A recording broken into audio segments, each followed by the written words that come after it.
PG student. నేను ఇక్కడ ఒక 4 విషయాలు చెప్తా.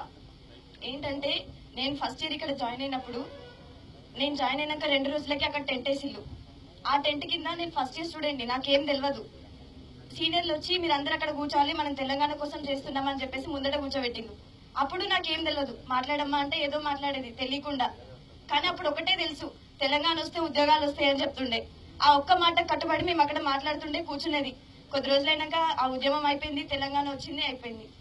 అయితే నేను ఇక్కడ చెప్పేది ఏంటంటే, రోజు న్యూస్లలో ఇప్పుడు మేము 9 రోజుల నుంచి నిరసన వ్యక్తం చేస్తున్నాం కదా, మేము చేసే ఈ నిరసనని కేసీఆర్ దాకా పోయిందో లేదో నేను అడగట్లేదు. ఒకసారి నేను అడుగుతున్నా, ఓట్లు కావాలి అన్నప్పుడు మేమందరం ఓటర్స్మే. ఇప్పుడు నేను పీజీ చేస్తున్నా స్టూడెంట్, నాకు ఓటు హక్కు ఉంది, నేనే వేసాం మొన్న తెలంగాణ ఎలక్షన్స్ అప్పుడు. ఓట్ల కోసం అయితే స్టూడెంట్స్ దగ్గరకు వస్తారు, ఇంటికి వస్తారు, డబ్బులు పంచుతారు, ఇన్ని చేస్తారు. మరి మాకు ప్రాబ్లం ఇది ఉంది అంటే కేసీఆర్ గారికి తెలియడం కోసం మేము ఇలాంటి ప్రోగ్రాంలు చేయాలా? నేను అడిగేది క్వశ్చన్ అది. 9 రోజుల నుంచి ఇదే ఎండలో ఇక్కడే కూర్చొని మేము చేస్తుంటే వేరే వాళ్ళు మాకు వచ్చి సపోర్ట్ చేసి చేయండి అని చెప్పేసి వేరే వాళ్ళు చెప్పేంత సిచ్యువేషన్ ఎందుకు రావాలి మన గవర్నమెంట్ లో? అదే మనం ఓట్ వేయకుండా ఉంటే వాళ్ళు అక్కడ ఉండేవాళ్ళు కాదు కదా. నేను ఇంకోటి చెప్తున్నా ఏంటంటే, మొన్న మీడియా వాళ్ళు రోజు మమ్మల్ని వచ్చి చూస్తూనే ఉన్నారు. వాళ్ళు నన్ను ఒకరోజు క్వశ్చన్ అడిగారు, మీరు ఎందుకు ఇక్కడనే ఉద్యోగాల కోసం అడుగుతున్నారు, మీకు వేరే ఫ్యూచర్ లేదా, మీకు సత్తా లేదా, చదివే సత్తా లేదా అని అడిగారు నన్ను ఒకరు. నేను చెప్తున్నా, మేము ఇక్కడ యూజీ అయిపోగానే అయిపోలేదు, పీజీ చేయొచ్చు, పిహెచ్డీ చేయొచ్చు, ఏదైనా చేసుకోవచ్చు. జాబ్ లేదు అన్నప్పుడు ఏది చేయడానికైనా రెడీ. ఎందుకంటే స్టూడెంట్ ఈ దాకా వచ్చిందంటే వెనకడ వేయడు. కానీ మేము ఎందుకు వచ్చినాం, మిడిల్ క్లాస్ ఫ్యామిలీ ఉండి ఒక్కొక్క రూపాయి ఖర్చు పెట్టి అమ్మాయిలు, ఇక్కడ ఇంతమంది అమ్మాయిలు కూర్చొని ఉన్నారు. పేరెంట్స్ ఎందుకు పెడుతున్నారు వాళ్ళ ఇన్వెస్ట్మెంట్ అంతా మా మీద? ఏంటి అంటే, మిడిల్ క్లాస్ ఫ్యామిలీ మనది, మనం సంపాదించుకోవాలి, ఉద్యోగం తెచ్చుకోవాలి, అలా అయితేనే మన బతుకులు బాగుపడతాయని. ఈ రోజులలో ఒక అమ్మాయి చదువుకుంది అంటే ఉద్యోగం వస్తే పెళ్లి కట్నం తప్పుతుంది, ఇంకా మంచి అబ్బాయి వెతుక్కోవచ్చు, ఫ్యూచర్ బాగుంటుందని ఆలోచనతో పెడుతున్నారు. అదే సిచ్యువేషన్ ఇప్పుడు నేను చెప్తున్నా. నేను పీజీ కనుక చేయకుండా నేను నిరుద్యోగం, నేను బయట ఉన్నాను అనుకో, ఇంట్లో కూర్చుంటే నా పేరెంట్స్ ఎవరి ముందు తలెత్తుకుంటారు? నా ఇంట్లో ఎప్పుడు రూపాయి కూడా వెనక వేసింది లేదు. ఎందుకంటే రూపాయి ఖర్చు పెట్టి మా మీదనే పెడుతుండే. అదే రూపాయి కూడబెట్టుంటే ఇప్పుడు నా పెళ్లి చేస్తుండే కదా. ఈ రోజు నేను ఇక్కడ మీ ముందు నించొని మాట్లాడాల్సిన అవసరం నాకు లేదు కదా.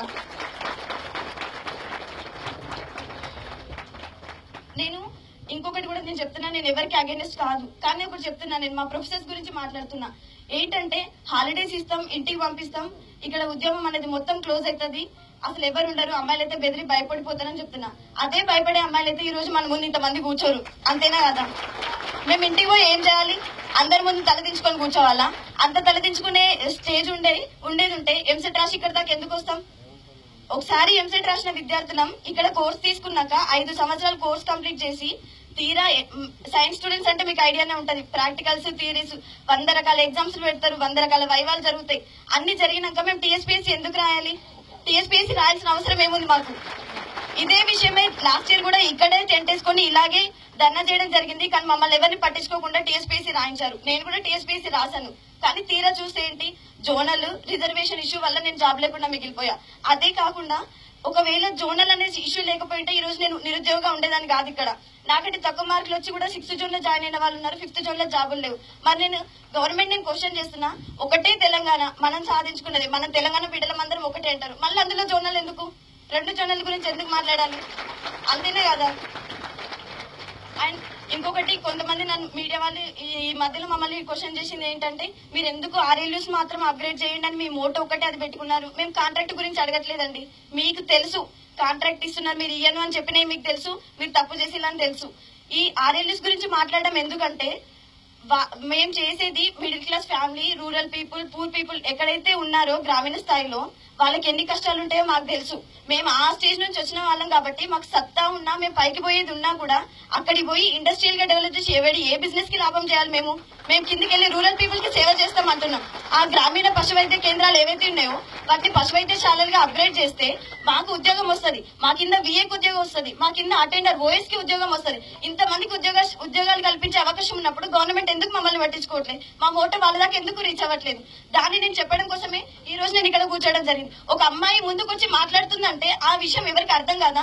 ఇంతమంది ఉంటారు, ఒకసారి మీరు గుండె మీద చేసుకొని ఆలోచించండి, ఇంతమంది ఉంటే ఎందుకు మాట్లాడుతున్నా?